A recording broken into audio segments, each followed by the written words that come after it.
નારણપુરા વિધાનસભાનો 1982 થી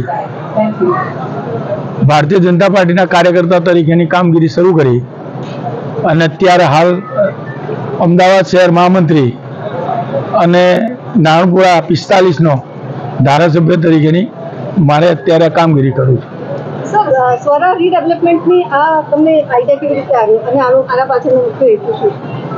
સ્વરા રીડેવલપમેન્ટ વાળાના પ્રોજેક્ટો અત્યારે ડે બાય ડે સારા ચાલે છે અને એમાં એમનો કોઈ પ્રોબ્લેમ નથી.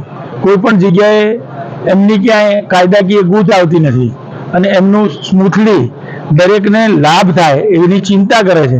એટલા માટે સ્વરા માટેની અમે ભલામણ કરી કે ભાઈ આ તમે છે તમે જુઓ, અને સોસાયટી વાળાને ગમ્યું અને એમને રીડેવલપમેન્ટ માટેની તૈયારી કરી.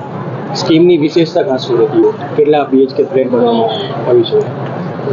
એ તો જે પ્રમાણે આખો પ્લાન બનેલો છે અને એ પ્લાન પ્રમાણેની ગણતરી જે એમને આપેલી છે એમાં સભ્યોને જે ગમ્યા છે એ પ્રમાણેની કામગીરી કરેલી છે.